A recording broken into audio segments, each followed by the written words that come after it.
हमारे रक्षा राज्य मंत्री Shri Sanjay ji Seth, air chief marshal VR. Chaudhary ji, chief of air staff, admiral DK. Tripathi ji, chief of naval staff, general Upendra Dwivedi ji, chief of army staff, doctor Nitendra Chand ji, secretary DSW, doctor Savir V Kamat, secretary DD R&D and chairman DIDO, रक्षा मंत्रालय के अन्य सारे senior officials और arm forces headquarter cadre के सभी officials, award जीतने वाले सभी हमारे होनहार बच्चे, अन्य देवियों व सज्जनों।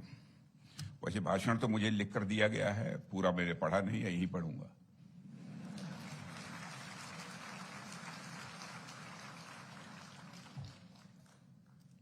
और आप सबने मुझे आमंत्रित किया है इस कार्यक्रम में, इसकी मुझे खुशी है और इसके लिए मैं आप सबको अपनी तरफ से धन्यवाद भी देता हूं कि आपने इस कार्यक्रम में मुझे आमंत्रित किया है। और आर्म्ड फोर्सेस हेडक्वार्टर्स की सिविलियन सर्विस के अफसर्स और स्टाफ के armed forces headquarter civilian services day के अवसर पर मैं अपनी आप सबको ढेर सारी शुभकामनाएं देता हूं। और साथियों, आप जानते हैं कि आज का दिन armed forces headquarters civilian services के इनवैल्यूएबल कंट्रीब्यूशंस को रिकॉग्नाइज करने का यह दिन है। और इस महत्वपूर्ण दिवस पर आपने मुझे अपनी तरफ से कुछ बात कहने के लिए अवसर दिया है, आमंत्रित किया है। इससे मुझे खुशी है और इसके लिए मैं आप सबको धन्यवाद देता हूं। और इन सिविलियन सर्विसेज ने अपनी स्थापना के समय से ही जो काम किया है वह वाकई में प्रशंसा के योग्य है, लेकिन आने वाले समय में इसकी भूमिका मैं मानता हूं कि और अधिक महत्वपूर्ण होने वाली है। Armed forces headquarter civilian services पर जो मैंने विचार किया उसमें मैं सबसे पहले अपने व्यक्तिगत नजरिए से आप सबको अवगत कराना चाहूंगा। साथियों, पिछले कार्यकाल में 5 वर्षों तक मैंने रक्षा मंत्रालय का दायित्व संभाला है और चुनाव के बाद जनता ने फिर से हम सबको आशीर्वाद दिया है और प्रधानमंत्री जी द्वारा मुझे दोबारा इसी रक्षा मंत्रालय की जिम्मेदारी सौंपी गई है। और इन 5 वर्षों से अधिक समय में मैं कह सकता हूं पूरे विश्वास के साथ अभूतपूर्व प्रगति हुई है। और इसका श्रेय मुझे नहीं जाता है, इसका श्रेय जाता है हमारे जितने ऑफिशियल्स हैं, जितने हमारे कार्मिक हैं, आप जैसे लोग हैं, हमारे जितने चीफ्स हैं सर्विसेज के, सबको इसका श्रेय जाता है। मंत्री जो होता है, चाहे भले ही उसे किसी बात की कोई जानकारी न हो, लेकिन यदि पॉलिटिकल स्टेचर है तो उसे किसी न किसी मंत्रालय की जिम्मेदारी दी जाती है और मुझे भी मंत्रालय की जिम्मेदारी मिली। लेकिन जो कुछ भी हम लोगों ने हासिल किया है वह सामूहिक प्रयास से ही हासिल किया है। इसीलिए मैं कहता हूं उसका श्रेय सभी को जाता है, केवल व्यक्तिगत रूप से मुझे नहीं जाता है। चाहे वह सैनिकों के वेलफेयर की बात हो, चाहे वह आत्मनिर्भर भारत अभियान के तहत भारत को रक्षा क्षेत्र में आत्मनिर्भर बनाने की बात हो, चाहे डोमेस्टिक डिफेंस प्रोडक्शन की बात हो या फिर डिफेंस एक्सपोर्ट की बात हो, पिछले 5 वर्षों में रक्षा क्षेत्र में अभूतपूर्व काम हुए हैं।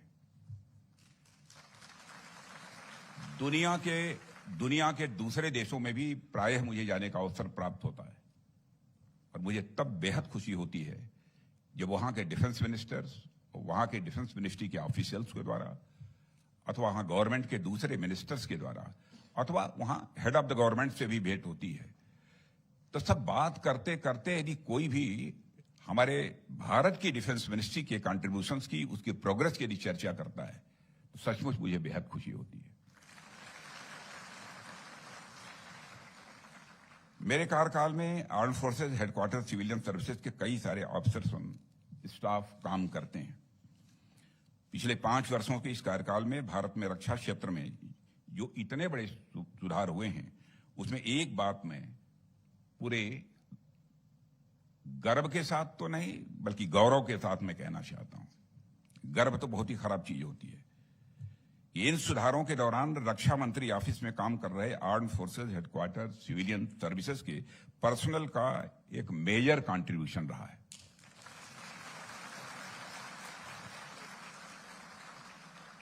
चाहे वो एमटीएस हो, क्लर्क्स हो, स्टेनोग्राफर्स हो या फिर सेक्शन ऑफिसर्स, मैं कह सकता हूं सबने बहुत ही अच्छा काम किया है। और इन arm forces headquarter civilian services के कार्मिकों की निष्ठा, उनकी मेहनत तथा राष्ट्र के प्रति उनके लगाव ने रक्षा मंत्रालय के कार्यों को आगे बढ़ाने में तथा हमारे सैनिकों के कल्याण में मैं मानता हूं कि बहुत ही महत्वपूर्ण भूमिका निभाई है। साथियों, सिविल सर्विसेज देश की शासन व्यवस्था में जो भूमिका निभाती हैं उसे देखते हुए सिविल सर्विसेज को शासन व्यवस्था का स्टील फ्रेम कहा जाए तो यह कहना भी एग्जैगरेशन नहीं होगा। यदि सिविल सर्विसेज शासन व्यवस्था का स्टील फ्रेम है तो डिफेंस मिनिस्ट्री को इस स्टील फ्रेम का लाभ armed forces headquarters civil services के रूप में मिलता है। साथियों, यह तो हुआ मेरा व्यक्तिगत नजरिया। अब मैं आपसे armed forces headquarters civilian services के फ्यूचर रेलेवेंस के बारे में यहां पर कुछ बातें करना चाहूंगा। और हम सब जानते हैं कि रक्षा मंत्रालय मूल रूप से भारतीय थल सेना, भारतीय नौसेना और भारतीय वायुसेना का एक सम्मिलित रूप है। ऐसे में यह प्रश्न महत्वपूर्ण हो जाता है कि जब सैन्य दृष्टिकोण से ही हमारा सारा काम होना है तो ऐसे मंत्रालय में फुल टाइम सिविलियन सर्विसेज का भला क्या रोल हो सकता है। हमारी तीनों सेनाओं के अधिकारी पॉलिसी मेकिंग से लेकर पॉलिसी इंप्लीमेंटेशन तक बेहद अच्छा काम कर रहे हैं। तो फिर आखिर हमें इस तरीके की सिविलियन सर्विसेज की क्या जरूरत है? प्रश्न यह खड़ा होता है। इसको मैं दो नजरिए से देखता हूं। पहला नजरिया तो यह है कि किसी भी बड़ी संस्था में और खासकर सफल संस्था में अधिकारियों और कर्मचारियों के अच्छे काम करने और उस संस्था की सारी अच्छाइयों के बावजूद ग्रुप थिंक की संभावना सदैव विद्यमान रहती है। ग्रुप थिंक की संभावना आर्म्ड फोर्सेज जैसी संस्थाओं में तो और मैं मानता हूं कि ज्यादा हो जाती है, जिसके कोर वैल्यू में डिसिप्लिन और यूनिफॉर्मिटी हो। रक्षा मंत्रालय के अंतर्गत काम कर रही सेनाओं में डिसिप्लिन और यूनिफॉर्मिटी तो उनके बड़े गुणों में से एक है। ऐसे में जब राष्ट्रीय सुरक्षा के मुद्दे पर चर्चा होती है तो उन पर मंथन करते वक्त इस बात पर ध्यान जरूर जाता है कि जो लोग लंबे समय से इन चीजों से डील कर रहे हैं उनमें ग्रुप थिंक की संभावना हो सकती है। हालांकि मुझे पूरा विश्वास है कि हमारी आर्म फोर्सेस के ऑफिसर्स को बेस्ट ट्रेनिंग प्रोवाइड की जाती है। वो अन्य विभागों में आते जाते रहते हैं, इंटरनेशनल टूर्स और ट्रेनिंग पर भी जाते हैं। इससे उन्हें डाइवर्स एक्सपीरियंस स्वाभाविक रूप से मिलता ही है और उनके डाइवर्सिफाइड एक्सपोजर के कारण ही हमारे ऑफिसर्स में ओपननेस रहती है। लेकिन इसके बावजूद ग्रुप थिंक की संभावना से पूरी तरह इनकार नहीं किया जा सकता। इसलिए जब armed forces headquarter civil service और राष्ट्रीय सुरक्षा से जुड़े मुद्दों पर आर्म्ड फोर्सेज ऑफिसर्स की सहायता करने के लिए तथा अपने इनपुट्स देने के लिए विद्यमान रहती है तो डिसीजन मेकिंग के दौरान कई नए व्यू पॉइंट्स भी उभर कर आते हैं। ब्लंडर्स होने की संभावना स्वाभाविक रूप से कम होती है और डिसीजन मेकिंग की क्वालिटी स्वाभाविक रूप से इंप्रूव होती है। इसी मुद्दे पर मैं अपनी दूसरी बात कहना चाहूंगा और वो ये है कि सेनाओं में काम करना बहुत ही स्पेशलाइज्ड एक्टिविटी है। Military knowledge, military equipment, military capability, ये सब आर्म्ड फोर्सेज की बहुत ही स्पेशलाइज्ड एक्टिविटीज होती हैं, जबकि जो सेक्रेटेरियल वर्क होता है वह इससे काफी अलग होता है। इसके अंतर्गत कमांड हेडक्वार्टर्स या सर्विस हेडक्वार्टर्स या फिर मिनिस्ट्री ऑफ डिफेंस में जो बैठकें होती हैं उन बैठकों के आउटकम्स के रूप में जो फाइल्स आती हैं उन फाइल्स पर विचार किया जाता है। तो सेना में काम करना और सेना से जुड़ी फाइल्स पर काम करना, ये दोनों थोड़ी अलग अलग चीजें हैं, इनमें अंतर होता ही है। इसलिए जब आर्म फोर्सेस के अफसर्स इन सेक्रेटेरियल मीटिंग्स में आते हैं तो उन्हें arm forces headquarter civilian services के पर्सनल से बहुत कुछ सीखने को मिलता है। साथ ही हमारे आर्म फोर्सेस के अफसर्स की मिलिट्री अंडरस्टैंडिंग या मिलिट्री कैपेबिलिटी से सिविलियन सर्विसेज के पर्सनल को भी बहुत कुछ सीखने को मिलता है। यह म्यूचुअली बेनिफिशियल सिम्बियोटिक रिलेशनशिप है, जिसका सबसे बड़ा फायदा भारत की रक्षा व्यवस्था को होता है। साथियों, मेरे कहने का अर्थ यह है कि आर्म फोर्सेज एवं rest of the civilian government को आपस में जोड़ने के लिए arm forces headquarter civil service एक महत्वपूर्ण कड़ी के रूप में कार्य कर सकती है, और इसलिए मैं समझता हूं कि इस सर्विस को और मजबूत करने की आवश्यकता है। कमांड हेडक्वार्टर्स और सर्विस हेडक्वार्टर से लेकर मिनिस्ट्री ऑफ डिफेंस तक हर जगह पर आर्म फोर्सेज और सिविल सर्विसेज को मिलकर काम करने की आवश्यकता है, जो आप करते हैं।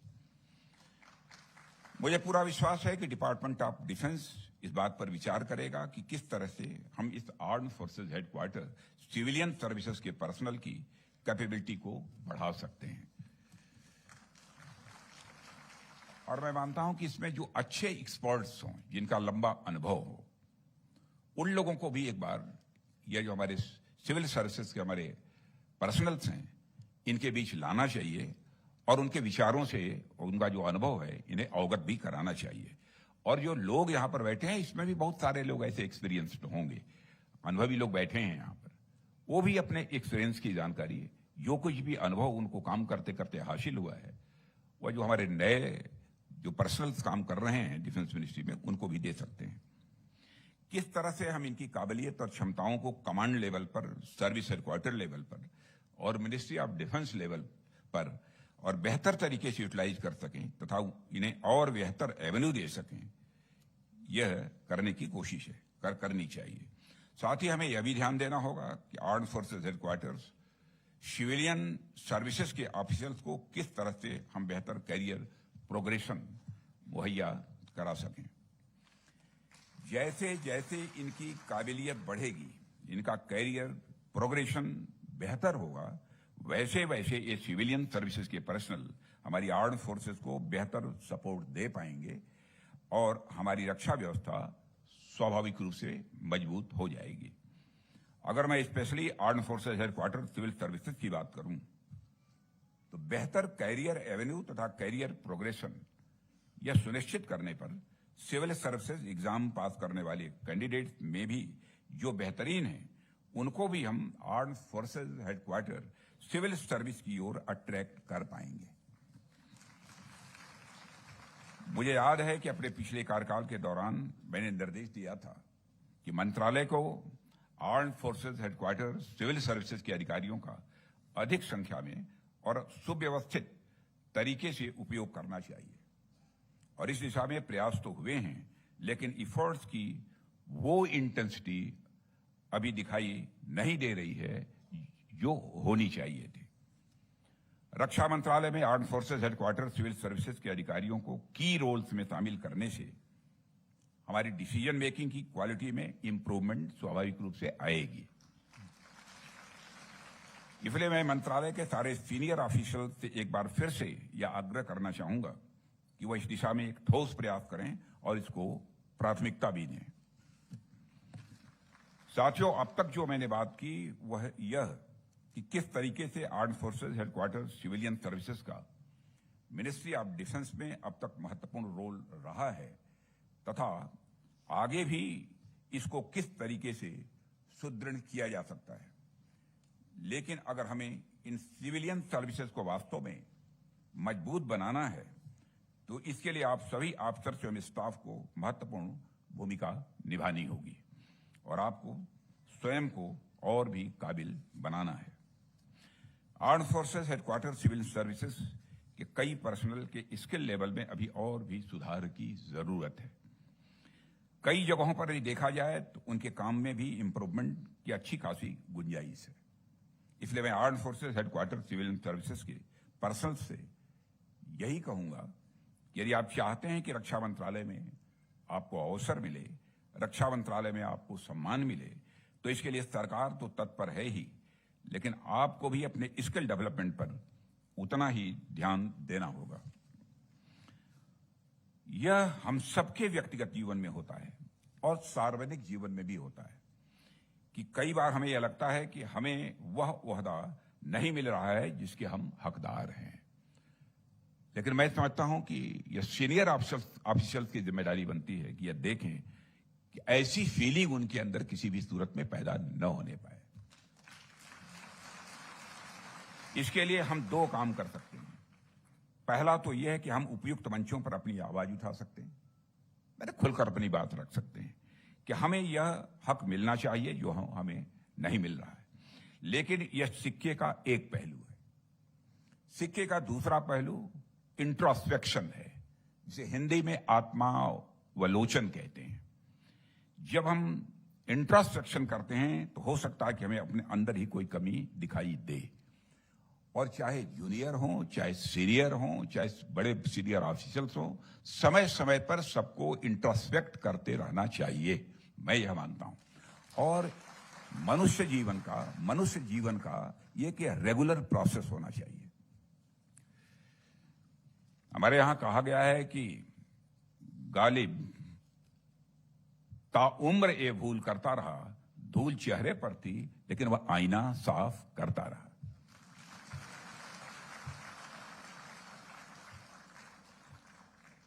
कभी कभी हम भ्रम में रहते हैं, तो हमें सिक्के के इस दूसरे पहलू पर भी ध्यान देना है। हमें खुद का भी इंट्रोस्पेक्शन भी करना है और अपने स्किल को डेवलप करना है, और जैसे जैसे हम खुद में इंप्रूवमेंट लाते जाएंगे और व्यवस्था हमारा साथ देती जाएगी, वैसे वैसे हमें वह सम्मान भी मिलेगा जिसके हम हकदार हैं। और मित्रों, जहां तक मेरे सामाजिक राजनीतिक और जिंदगी का सवाल है, बहुत लंबा है और आप सबको जानकारी नहीं होगी, पार्टी ऑर्गेनाइजेशन में भी डिस्ट्रिक्ट लेवल से लेकर हाईएस्ट लेवल किसी ऑर्गेनाइजेशन में जो हो सकता है, वहां भी मैंने काम किया है। हर स्टेप पर काम किया है, हर स्टेप पर काम किया। पॉलिटिकल पार्टी के यूथ विंग का भी district president, main political party का भी district president, state president, national president दो बार, स्टेट में भी कैबिनेट मिनिस्टर, स्टेट का चीफ मिनिस्टर, और 5 बार या 4 बार, मुझे याद नहीं है, इस भारत सरकार में कैबिनेट मिनिस्टर के रूप में जिम्मेदारी संभाली। इस अनुभव के आधार पर मैं कुछ बातें आपसे मैं करना चाहूंगा। सबसे बड़ी चीज होती है अहंकार की, ईगो की। और मैं देखता हूं कि अपने हमारे जो क्लरिकल स्टाफ भी होता है, कभी कभी वो कहते हैं, वाह हम उसके पास क्यों जाएं, हमारे बगल में बैठा है, क्या वो हमसे ज्यादा जानता है, और शर्म महसूस करते हैं। मित्रों, मैं बतलाता हूं, चाहे किसी ऊंचे पद पर कोई क्यों न बैठा हो, और मैं अपनी जिंदगी में उतारने की मैं कोशिश करता हूं। मैं सामान्य जो हमारे यहां काम करने वाले लोग हैं उनको कभी मैं डांटता नहीं हूं।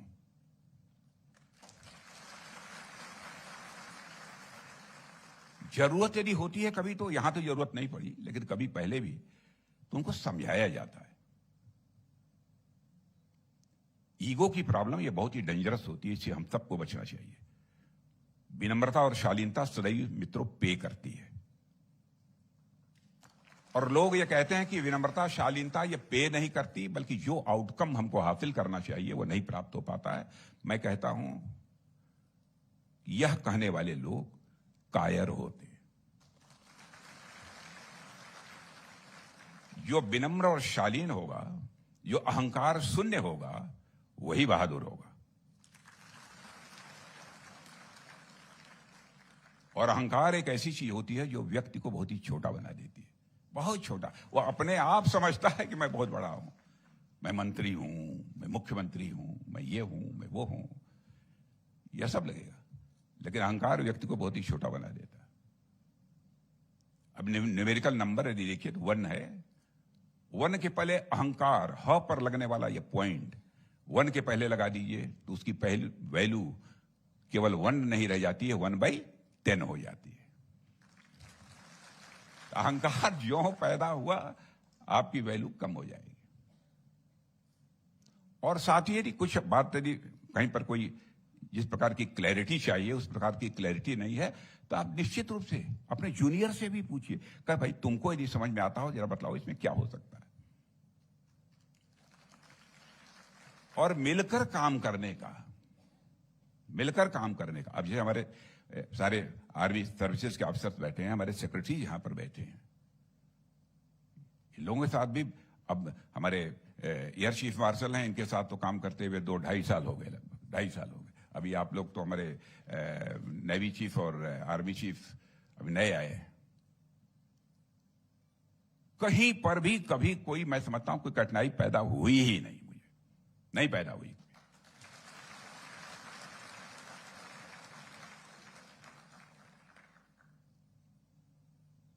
मैंने देखा है कि ये देखते हैं मैं भी क्या सोच रहा हूं, उसमें यहां कुछ हमको भी उनको लगता है कि इसमें कुछ सुझाव देना चाहिए, सुझाव भी देते हैं, और सुझाव देते हैं तो मैं उसे मान लेता हूं। बात खुली होनी चाहिए, मिलकर काम करने का अभ्यास होना चाहिए जीवन में। पहले जब मैं चीफ मिनिस्टर था तो हमको कुछ अफसर कहते थे थोड़ा सा साहब आप कुछ ज्यादा हम्बल हैं, बहुत पोलाइट है साहब, तो अफसर को जाकर डांट पिलाइए नहीं तो रास्ते पर नहीं आएंगे। भाई चीफ मिनिस्टर जो होता है फुल फ्लेज अथॉरिटी होती है, जिसको चाहे कह दे सस्पेंडेड तो बड़ा से बड़ा अफसर सस्पेंडेड। इतनी बड़ी अथॉरिटी होती है, उसको कोई चैलेंज नहीं कर सकता। लेकिन नहीं, सभी लोगों को कॉन्फिडेंस में लेकर उनको सम्मान देते हुए, हर व्यक्ति का सम्मान होता है, झाड़ू लगाने वाले का सम्मान होता है, यह हमको कभी नहीं भूलना चाहिए।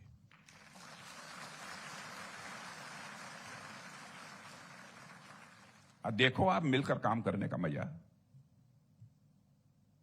मिस्टर ए और बी दोनों मिलकर काम करें तो आपने देखा होगा, मैथमेटिक्स यदि आपने पढ़ी होगी, a + b whole square is equal to not only a² + b²,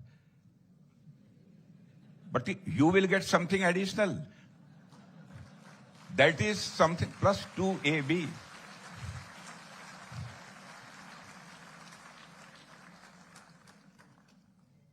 करके तो देखो आप। मैं रक्षा मंत्रालय में किसी को कोई भय नहीं है, मुझसे कोई भय नहीं है, सब बजा लेते हैं, आनंद से रहते हैं। लेकिन सब काम करते हैं, आउटपुट देते हैं, रात को 12 बजे 2 बजे 4 बजे तक बैठने की जरूरत होती है, बैठते हैं।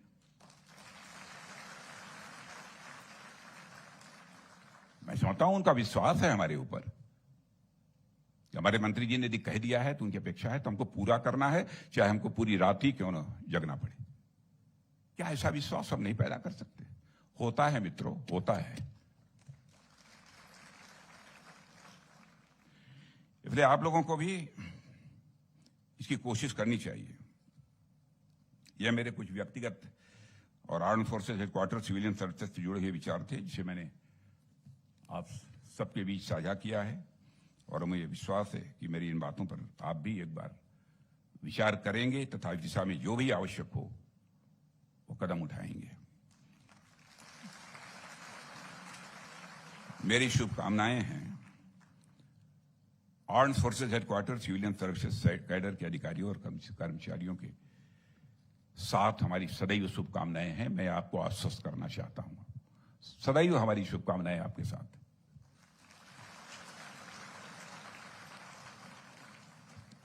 और ईमानदारी से काम करते रहिए, ईमानदारी से काम करना चाहिए। मैंने कहा ना, हो हिम्मत तो कोई लगा दे करप्शन का चार्ज। हम लोगों ने तो 45 साल काम किया है, सब कुछ अपने हाथ में था, उसमें लगा दे कोई चार्ज।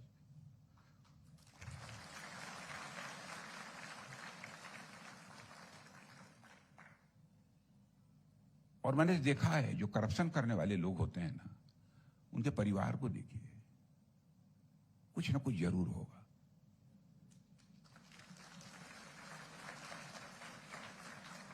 कुछ ना कुछ जरूर होगा। कहीं ना कहीं एक सुपर पावर है, बराबर इस बात को हमको ध्यान में रखना चाहिए, जो पूरे होल यूनिवर्स को गवर्न करता है। वह सुपर पावर है, वही चीजों को चलाता है।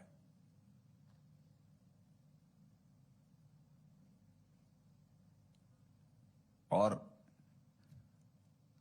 करप्शन से कोई व्यक्ति धनवान नहीं हो सकता। मानकर चलो धनवान होगा, यदि हो भी गया, पैसा आ भी गया, तो या तो 55 में ही हार्ट अटैक हो जाएगा, या तो कोई बड़ी बीमारी हो जाएगी। वो कहेगा भाई हमको चीनी मत देना, हमारी सब्जी में मसाला मत डालना।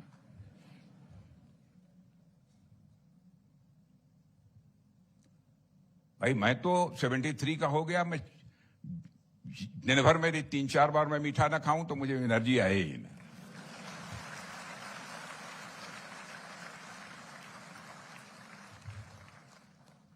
और देखिए आप लोग के साथ जब कभी मैं बैठता हूं, कभी लंच डिनर में, जब वो विशेष रूप से वो अवसर मिलता है जब किसी न किसी की फेयरवेल होती है, सबसे ज्यादा जलेबी और सबसे ज्यादा मिठाई खाने वाला मैं ही हूं।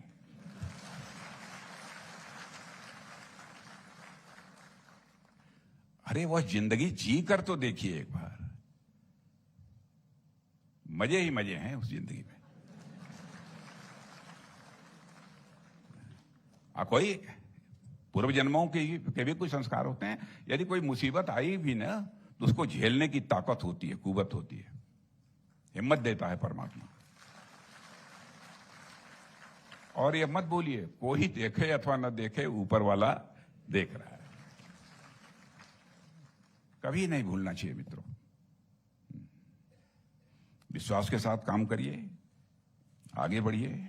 मैं आपको भी अपनी शुभकामनाएं देता हूं और आपके पूरे परिवार की मंगल की, उनके कल्याण की और उनकी प्रगति की भी शुभकामनाएं आप सबको देते हुए अपना निवेदन समाप्त करता हूं।